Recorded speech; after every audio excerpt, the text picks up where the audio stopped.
sino también de la filosofía. Voy a tratar de desarrollarlo, o de comenzar a desarrollarlo a partir del día de hoy, y pues me gustaría que ustedes, con inquietudes, con preguntas, con comentarios, ayudaran a esclarecer también el asunto. Sería importante que si en un momento determinado tienen alguna luz, tienen alguna idea y consideran que es necesario preguntar en ese momento, lo pueden hacer. O sea, me pueden interrumpir, no se queden callados, porque a veces a uno las ideas se le escapan, sobre todo cuando uno no las escribe. El tema que les propongo considerar el día de hoy en este curso de introducción al psicoanálisis es las distorsiones en el psicoanálisis. Yo no sé si ahí cubres la cámara. No. ¿No? Yo creo primero que te sientes por allá. Que le enfoque la imagen. Ya. Bueno. ¿Ustedes cómo piensan eso de las distorsiones? Vamos a pensar un poquitito esa palabra. ¿Qué es una distorsión? Es perder el eje, es perder su centro, es desenfocar un concepto que ya Desenfocar, y creo que no es algo que esté alejado de lo que le acabo de decir a Carolina a propósito de la cámara. Por eso aproveché. Pues creo que como ya enfoqué la imagen, ya sé las cosas que se está abarcando solamente. Pero ahí no pues el ángulo no. Sí, o sea que pero eso puede pasar en el psicoanálisis. El asunto de las distorsiones tiene que ver con la imagen y tiene que ver con la fotografía.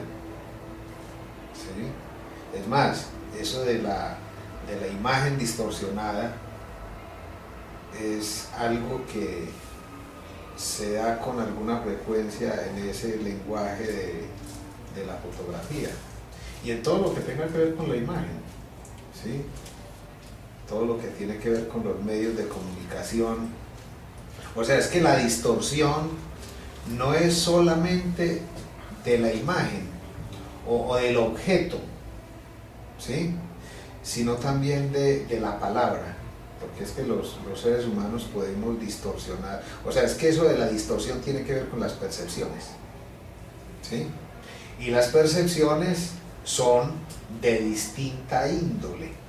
Hay percepciones visuales, hay percepciones auditivas, hay percepciones táctiles, ¿sí? Olfativas, etcétera, etcétera. Entonces, cuando se habla de distorsión, se está haciendo referencia a la no captación adecuada del objeto. Y en el psicoanálisis el objeto, ¿cómo lo miramos? Bueno, ahí ya la cosa se complica, porque, digámoslo así, el objeto en psicoanálisis es algo que pasa por tres dimensiones, y aquí me voy a servir un poquitico de Lacan para pensar ese asunto de las distorsiones en relación con el objeto, porque creo que es válido, es pertinente decir que los objetos, tanto internos como externos, los seres humanos los percibimos desde una tríada que es muy común y que atraviesa toda la obra de Lacan, y es la tríada de lo real, lo simbólico y lo imaginario, en donde la captación de lo real, o mejor, el intento de atrapar lo real, digamos que es el gran propósito en el psicoanálisis.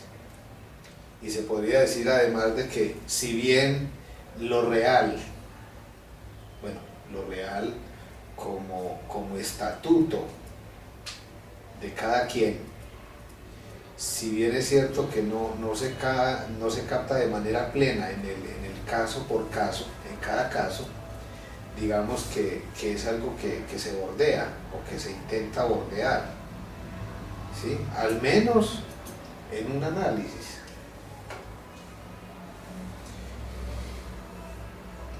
Bueno, ¿qué más podríamos pensar de las distorsiones? ¿Qué es una distorsión? Creo que está deformado. Algo que está deformado. Desconfigurado. Algo que está desconfigurado. ¿Sí? Algo que ha perdido su propósito. Algo que ha perdido su propósito. Que ha perdido la forma también. Vea, y ustedes ahí están diciendo cosas muy, muy importantes, porque resulta de que el paso de cada uno de nosotros por la infancia temprana lo que produce son distorsiones. Es más, la razón de ser de un análisis es poder rectificar esas percepciones que se dieron en la infancia temprana y no sufrir a consecuencia de ellas. Mejor dicho, si alguien nos preguntara qué entendemos por distorsión desde la perspectiva del psicoanálisis, creo que podríamos decir varias cosas, entre ellas síntoma. El síntoma es la consecuencia de las distorsiones con respecto a sí mismo y al otro desde la infancia temprana.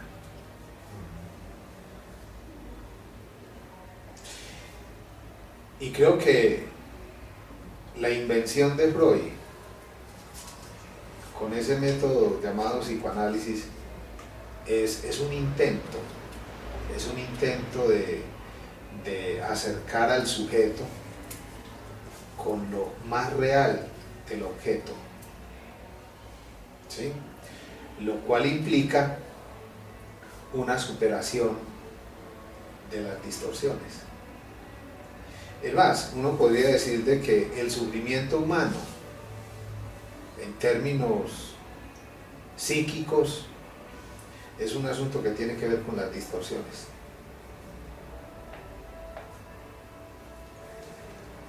Tiene que ver con las distorsiones. El problema es que uno cree que todo lo ha captado de manera correcta. Es más, yo creo que lo que Freud le demostró al pensamiento occidental, y en particular a la filosofía, era que no se habían captado las cosas como se debían captar.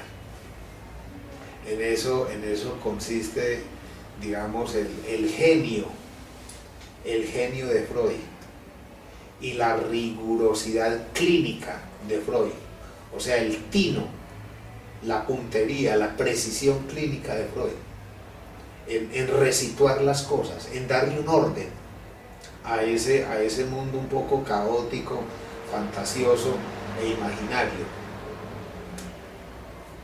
Porque efectivamente Freud lo que hace con su teoría psicoanalítica es poner en orden la subjetividad humana.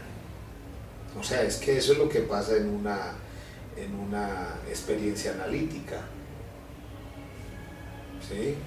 si algo del desorden que uno tiene a nivel intrapsíquico no se comienza a ordenar en el curso de una experiencia analítica, entonces ahí tienen que surgir una serie de preguntas o de interrogantes.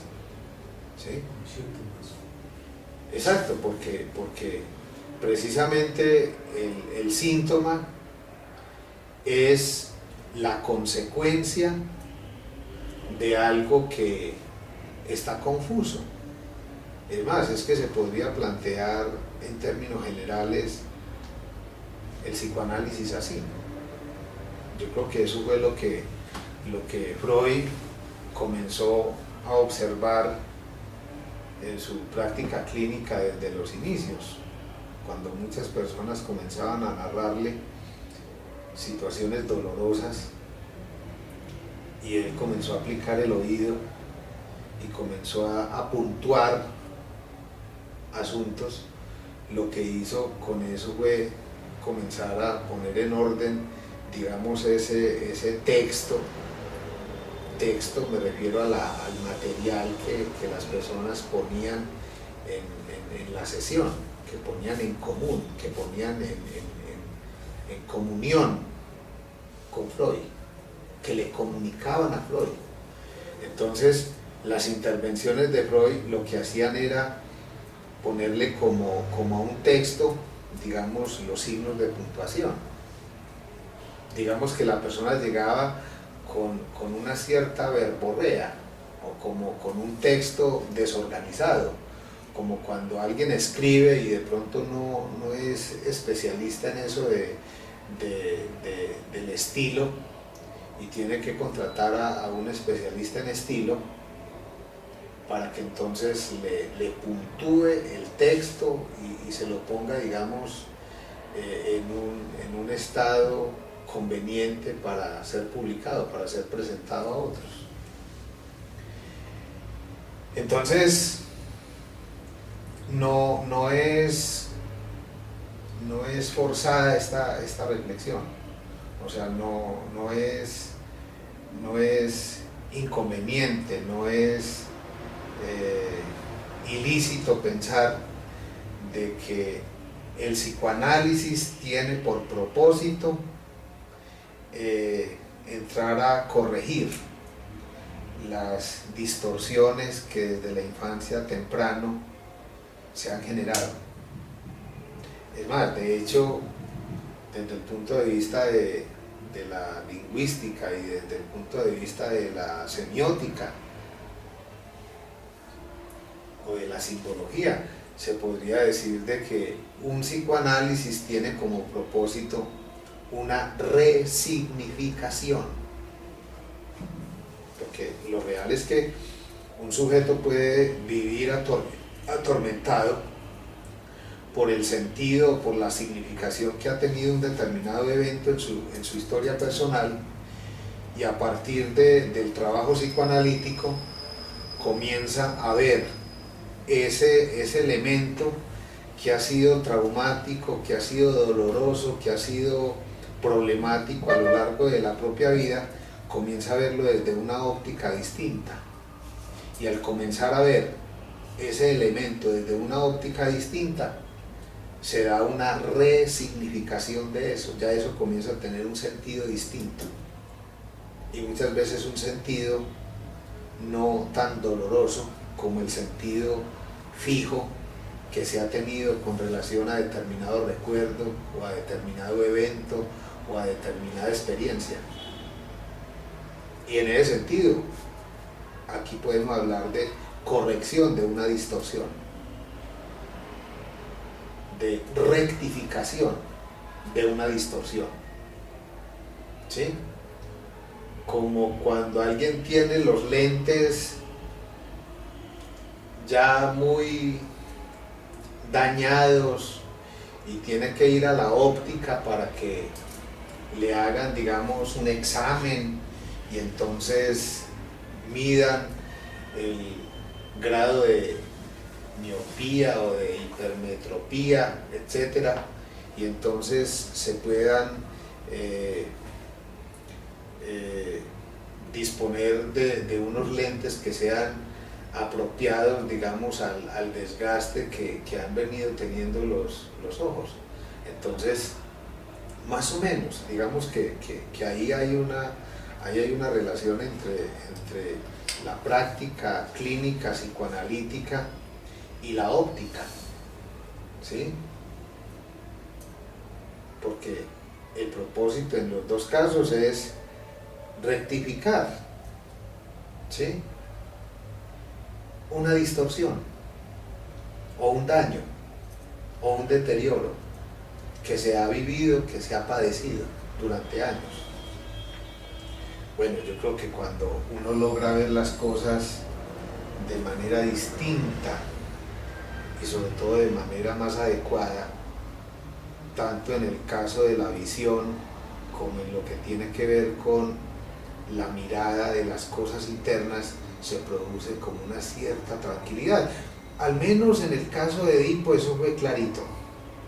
Cuando uno se pone a leer con detenimiento, con detalle, la historia de Edipo, ahí uno se da cuenta de que Edipo, aunque veía, aunque tenía los ojos perfectos, funcionando, toda la vida vivió angustiado, triste, deprimido y culpable, sintiendo que algo no caminaba, que algo no funcionaba.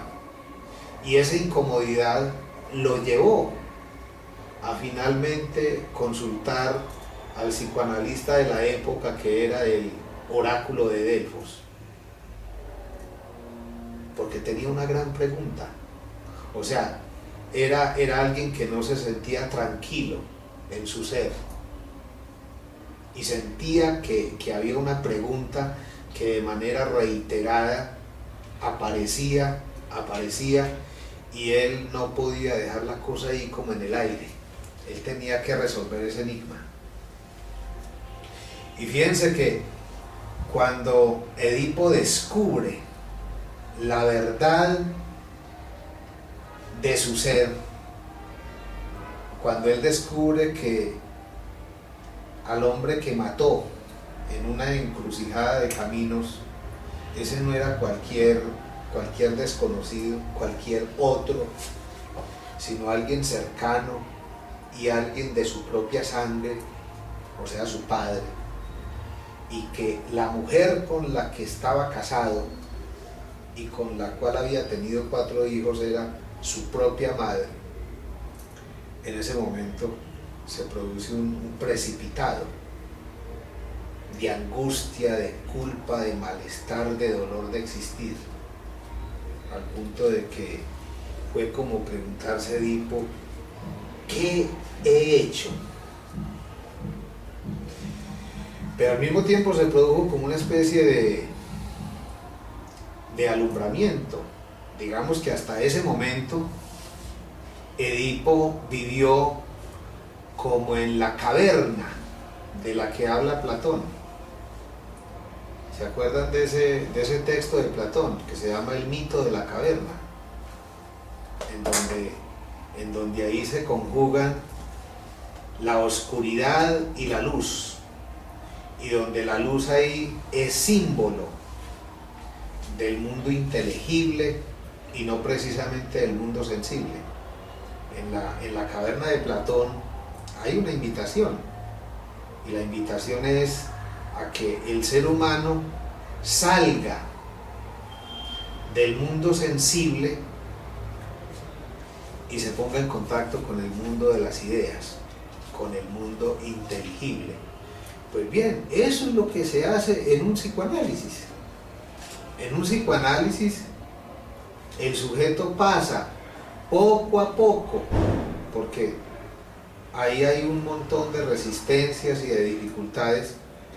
El sujeto va pasando poco a poco del mundo sensible al mundo inteligible, o sea, de la oscuridad a la claridad, ¿sí?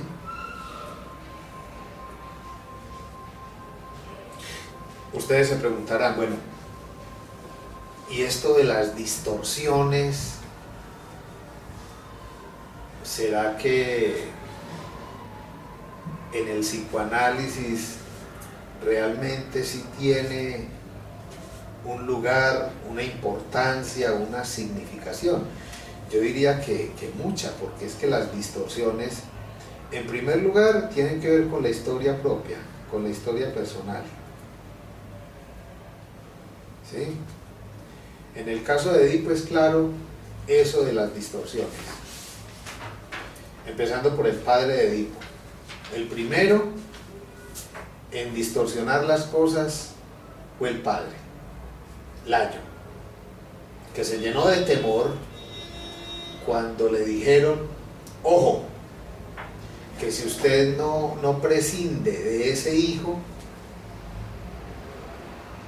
que va a tener o que tuvo, ese se va a encargar de quitarle la mujer que tiene y de matarlo a usted.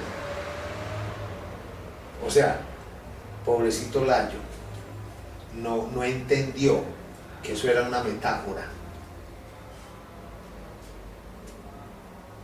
Las palabras del adivino en ese momento eran una metáfora, y él tomó la metáfora como si fuera algo real y no logró darse cuenta de que eso requería una elaboración, y tomó las cosas a la letra. O sea que el primero en distorsionar las cosas fue el mismo Layo, e inscribió a su hijo en una historia de confusión y de distorsiones. Es que ahí es donde uno ve que, y esto es válido en una familia, en una empresa, en una organización y en un país. Por eso era que Platón siempre pensó que, bueno, en cierto sentido aquí hay como mucho de narcisismo por parte de los filósofos griegos. Narcisismo de un lado, y de otro lado también hay razones, hay argumentos valederos para soportar esta posición, pero lo que sí es claro es que los filósofos, Sócrates, Platón y Aristóteles, tenían una concepción del filósofo muy elevada, y el mismo Platón llegó a considerar de que la persona más apta para regir los destinos de la ciudad era el filósofo, porque ellos consideraban que una ciudad no se puede manejar de cualquier manera, como tampoco se puede manejar de cualquier manera la vida propia. Por eso era que Sócrates hablaba constantemente del cuidado de sí en términos éticos, del cuidado de los otros en términos políticos, y del cuidado de las cosas en términos científicos. Pero si ustedes reparan en esa diacronía, primero es el cuidado de sí, segundo es el cuidado de los otros, y tercero es el cuidado de las cosas. Si alguien no es capaz de cuidar de sí, difícilmente puede cuidar de los otros, y difícilmente puede cuidar de las cosas. Por eso es que en las empresas, en las organizaciones, cuando se ve que un empleado no es capaz de cuidar las cosas, de tratar las cosas con las cuales trabaja de manera adecuada, porque hay personas que trabajan en empresas, en organizaciones, y cuando los jefes se descuidan, atentan contra los elementos que hacen parte constitutiva del trabajo. Por eso cuando en una empresa se descubre, digamos, un mal manejo de alguien, de las cosas, de los implementos, de los recursos que se deben cuidar, ahí se prenden las alarmas. Y casi siempre de ahí surge como la deducción implícita de que si la persona no cuida las cosas, difícilmente es capaz de cuidar de los demás, del entorno, y detrás de eso difícilmente la persona puede cuidar de sí. Por eso las personas con problemas de adicción a las drogas no generan confianza. Y casi siempre en una empresa, en una organización, cuando se descubre que alguien tiene un manejo inadecuado de su propia vida, entonces se deduce, uy, así manejará las cosas. Por eso es que un gobernante tiene que aparecer ante la comunidad, si no como un Dios perfecto, sí como una persona correcta, justa, honesta, etcétera, etcétera.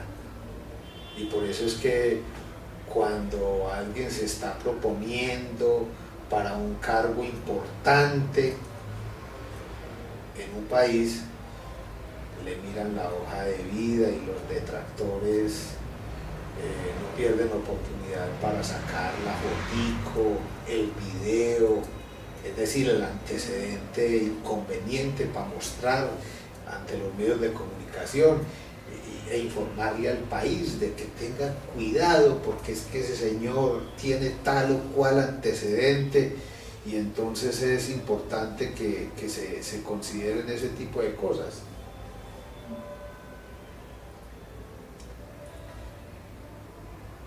En el caso de los griegos eso era claro. Y los griegos sabían que no todo el que se proponía para realizar tal o cual función de importancia en la vida social realmente tenía las condiciones. ¿Sí? Hoy día ya nos hemos vuelto un poco relajados con eso, porque el influjo del capitalismo, el asunto de la globalización, el asunto del mercantilismo, el asunto que tiene que ver con la política, o más bien la politiquería, se ha encargado de que a muchísima gente que no tiene las condiciones se les asigne determinado cargo o función, y la persona hace ahí lo que le da la gana o lo que le parece. Eso es delicado, y yo por eso siempre he insistido en que uno tiene que procurar ser muy bueno en lo que hace, y ser muy bueno en lo que hace no significa ser el más vivo, el más oportunista, no. Ser bueno en lo que se hace es un asunto que tiene que ver con el cuidado de sí, es un asunto que tiene que ver con el cuidado de los otros, y es un asunto que tiene que ver con el cuidado de las cosas. Es decir, es un asunto que tiene que ver ante todo con la ética. ¿Sí? Porque yo desde hace más o menos unos 15 años he venido observando que eso de las distorsiones que todos hemos generado a partir de la infancia y a partir del paso por el Edipo, es algo muy complicado. Es que miren que por eso en la carátula de ese libro, y me lo pasas un momentico, ¿Cuál? el naranjado. A mí esta carátula, pues la verdad es que yo vivo muy agradecido con un pintor de Envigado, que cuando yo le estuve narrando en algunos cafés de Envigado antes de la publicación de este libro cuál era la idea que tenía en mente de la elaboración que estaba haciendo, el tipo ha leído mucho literatura, y me parece que tuvo un oído muy afinado, porque cuando me escuchó narrar lo esencial de la elaboración, cura del sentimiento de culpa y de la depresión, él me dijo: yo te tengo la carátula para el libro. Y les cuento que yo esta imagen la busqué por internet, la busqué en cuanta enciclopedia de arte, me metía a la biblioteca Débora Arango a mirar, y él tenía esta imagen en una enciclopedia muy particular que tenía, y me dijo, venga, vamos a la casa, yo le tomo una fotografía. Y bueno, ya después fue en la editorial San Pablo que la reubicaron, y entonces se pudo tener una mejor imagen. Pero en esta pintura me parece que está representado el problema esencial de no haber podido tramitar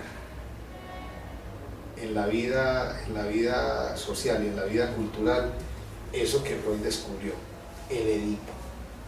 Es que más, yo diría que el núcleo de esta elaboración, llamada cura del sentimiento de culpa y de la depresión, es la resolución del Edipo. Si la yo en un escenario distinto hubiera entendido la moraleja, ¿cuál sería esa posible moraleja también? Pues yo creo que no habría mandado a sacrificar al hijo. O sea, no hubiera tenido una actitud como tan prevenida, tan desconfiada con respecto al hijo.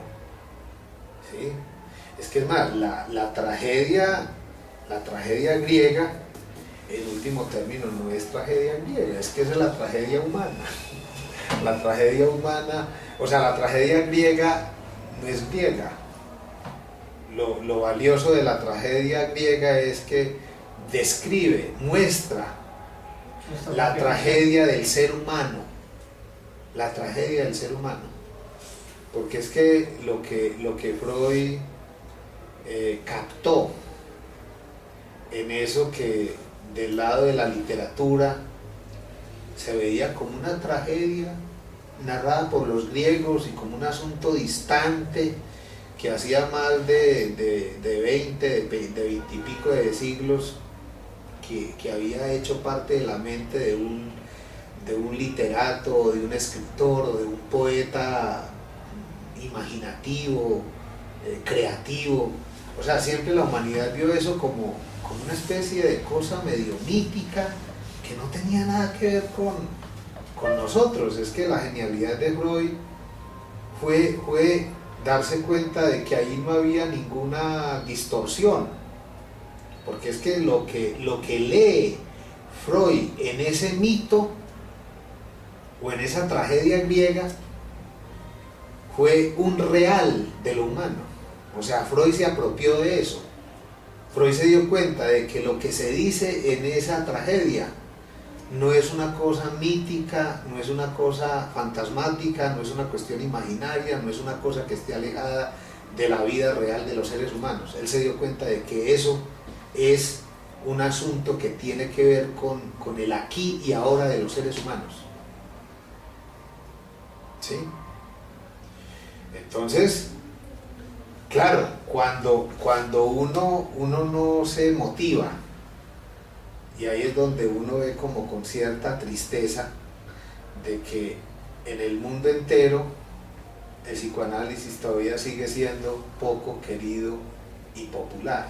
Bueno, listo, que no sea popular, pues hay razones para ello, pero que haya mucha gente, más de la que uno se imagina, que ataca ese discurso y a esa práctica, eso me parece una cosa absurda, porque justamente ese discurso y esa práctica tienen como propósito ayudarle al ser humano en sus lidias con la vida, porque es que un psicoanálisis es para evitar vivir como finalmente terminó Edipo. Es para eso.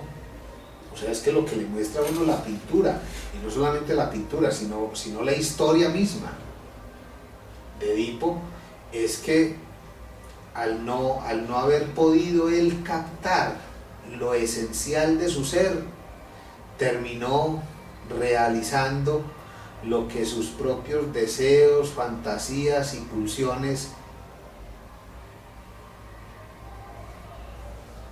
le generaban.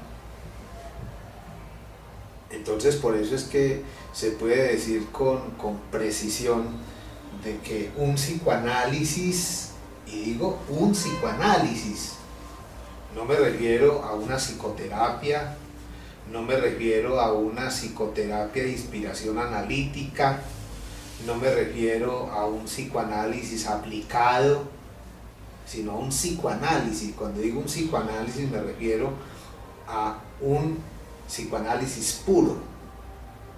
Lo que pasa es que esa pureza, bueno, depende de muchos factores, ¿sí?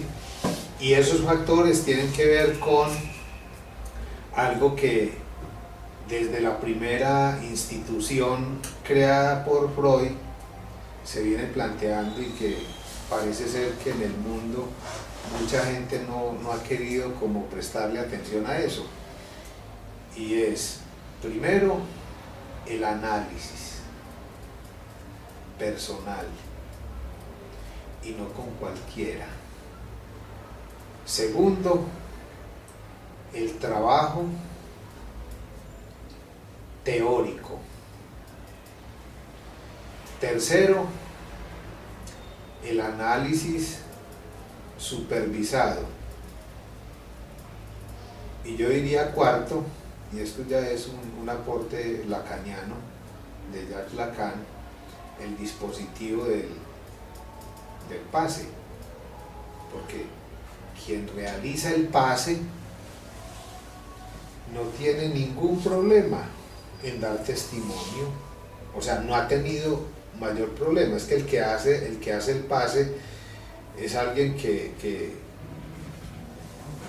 tuvo la disposición para dar cuenta de en qué consistió, en su caso concreto, en su caso particular, esa experiencia llamada análisis personal, psicoanálisis terapéutico, porque el dispositivo del pase es un mecanismo a través del cual alguien toma la decisión, y no es una decisión exhibicionista, sino que es una decisión fruto de la ética y de un deseo de comunicación, de unos hallazgos de investigación y de unos efectos, ¿sí?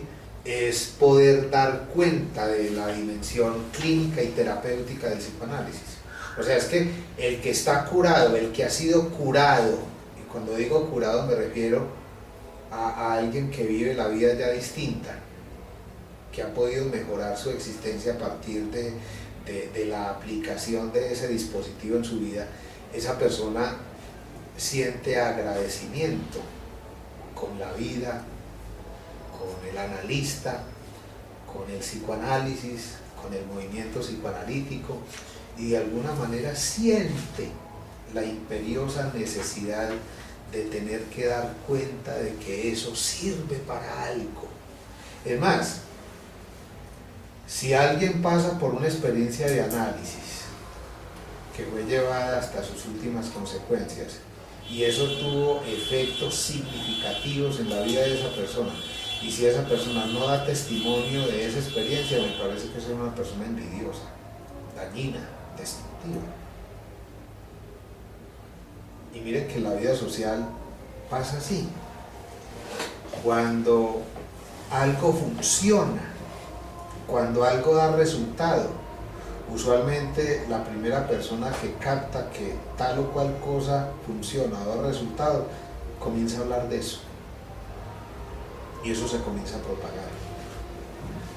O sea, es algo que es íncito a la experiencia humana. O sea, el ser humano, cuando descubre que algo da resultado, no es capaz de quedarse en silencio, tiene que salir a comunicarlo. Es que así es como se ha inventado la ciencia. ¿Qué es la ciencia? Un señor por allá, en un laboratorio, si es un biólogo, si es un químico, o en otro contexto, pues, o sea, un hombre o una mujer, alguien, experimentando con alguien, intentando encontrar una respuesta, una solución a algo, y encuentra la solución. ¡Eureka! eso lo hace público, eso sale a hablar de eso. Y los que escuchan eso puede que al comienzo se muestren un poco escépticos, indiferentes, este está loco, pero en la medida en que eso lo siguen teniendo en cuenta y verifican que eso es así, pues ya muchos comienzan a hablar de eso, lo escriben, lo recrean de distintas maneras y eso se da a conocer. Yo ahorita hice como 4 distinciones. Miren, a propósito de las distinciones, si hay algo que a las distorsiones no les gusta, son las distinciones. La persona que está muy llena de confusiones, la persona que está muy llena de distorsiones, de creencias, de mitos y de cosas que están ahí como fijas en el pensamiento, en la actitud, por lo general se resiste a las distinciones. Miren que las distinciones son propias del discurso científico. En el mundo imaginario no hay distinciones. En la infancia, por ejemplo, un niño no hace distinciones. A un niño da lo mismo la relación con sus hermanitos, con sus compañeros de juego, a tener una mascota o un muñequito y con él habla y ahí se entretiene. Eso prueba que ahí no hay distinción, o sea, por eso los niños muchas veces la relación afectiva que tienen con los padres se la trasladan, por ejemplo, a una mascota, a un pollito, a un perrito. Al niño le muere el perrito, se le pierde el perrito y quedó arreglado, porque eso es como si se le hubiera muerto el papá. Pasa mucho que el papá o que el abuelo o que alguien significativo en la familia le da a un niño un obsequio, un osito por ejemplo, y luego falta ese papá o ese abuelo o ese tío o ese alguien, y el niño pone los afectos en ese osito, duerme con el osito, y ahí se da una distorsión. O sea, el niño vive una relación tan afectuosa con ese osito que es como si fuera el papá, como si fuera la mamá, como si fuera el tío, como si fuera el abuelo. Eso en psicoanálisis se conoce con el nombre de transferencia. ¿Y la transferencia qué es? Una distorsión. Una distorsión. Por eso Freud se dio cuenta de que al poner su cuerpo ahí en la sesión analítica, los pacientes ponían en él los conflictos que traían desde la infancia temprana pendientes en la relación con papá y mamá. Es que es la transferencia. La transferencia es poner en el aquí y ahora mis conflictos personales en ese otro que opera como terapeuta, que opera como analista. Por eso las relaciones afectivas son tan complicadas y la mayoría tienden a no funcionar, porque al no estar cada quien más o menos limpio de esas distorsiones o de esas confusiones, la gente lo que hace es convertir al novio, al esposo, en una especie de remedio de papá, de mamá, o de un hermano, o de una hermana, o de una tía. O sea, eso se enreda.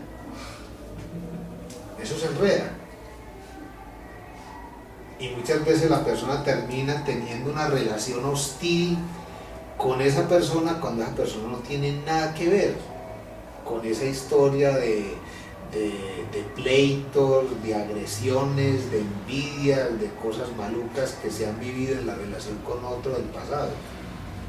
Es que una persona psicoanalizada es una persona que tiene, digamos, una mirada del otro muy clara.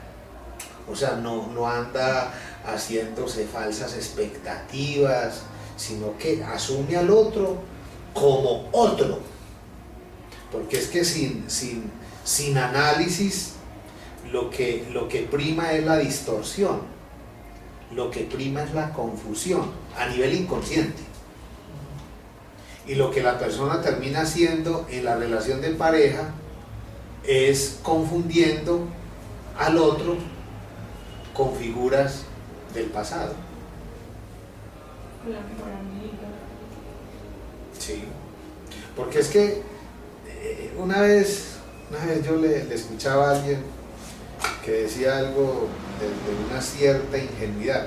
Decía, es que para un hombre quedar bien psicoanalizado necesita psicoanalizarse con otro hombre. Y para una mujer quedar bien psicoanalizada necesita psicoanalizarse con una mujer. Porque es que un psicoanalista, desde que sea psicoanalista y desde que esté bien psicoanalizado, él sabe operar del lado de la feminidad y del lado de la masculinidad, empezando porque todo analista sabe que así sea barbado, así tenga 70 años, habrá momentos en la dirección de la cura en los cuales sus pacientes lo van a confundir a él con la hermana, con la tía, con la mamá. O sea, lo que pasa es que la gente es muy poco perceptiva, y la percepción nuestra, y sobre todo en esta época, es de cosas materiales, y resulta de que en psicoanálisis no se centra la atención básicamente en cosas aparentes o superficiales, no, usualmente se va detrás de eso. Y esa terapia se está manifestando en lo simbólico. Claro, y en la subjetividad. O sea, es que el psicoanálisis, si bien es cierto que parte de lo manifiesto, no se queda ahí en lo manifiesto, va más allá y va a lo latente, va a lo profundo, va a lo que no se percibe en la vida cotidiana. ¿Sí? Entonces, miren, una de las cosas que a mí más me generó conflicto en el curso de esta elaboración es que aquí hay un capítulo muy, bueno, yo creo que todos son bastante polémicos, pero hay uno en particular que habla de las diferencias entre psicoterapia y psicoterapia de inspiración analítica, porque ahí hay unas distinciones que hay que hacer. Una cosa es una psicoterapia tal y como se concibe desde el punto de vista de la psiquiatría y de la psicología clínica, y otra cosa es una psicoterapia de orientación o de inspiración analítica.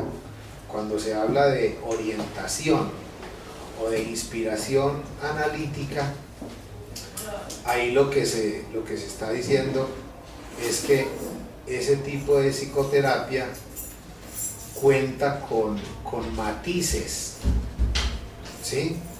Con elementos, con ingredientes del psicoanálisis.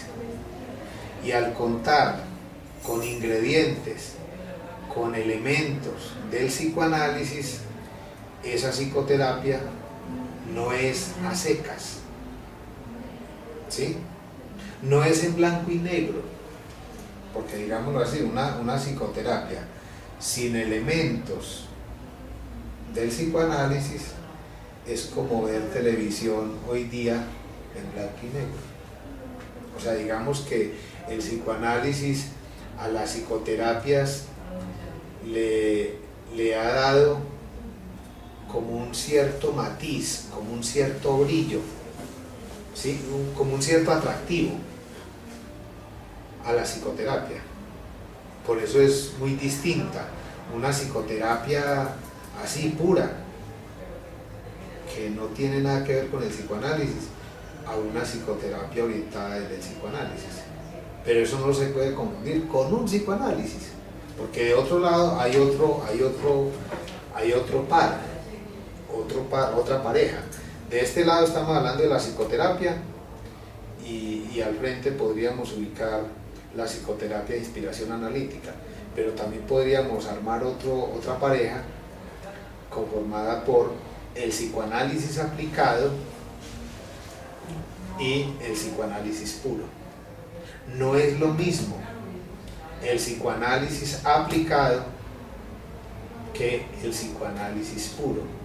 Ahora, cuando se habla de psicoanálisis aplicado, se hace referencia al uso de las teorías y del saber psicoanalítico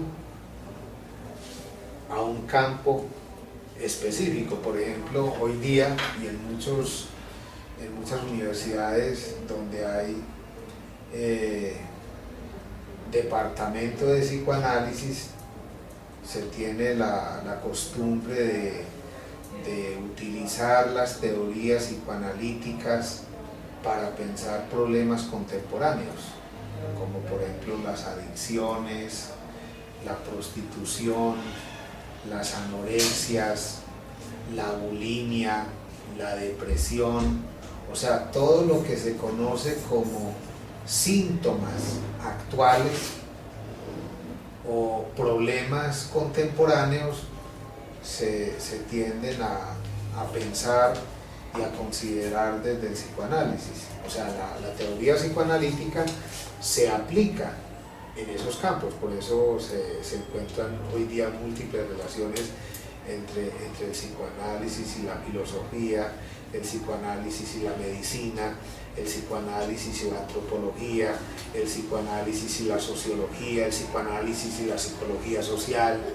el psicoanálisis y la psicología clínica, el psicoanálisis y la historia, el psicoanálisis y la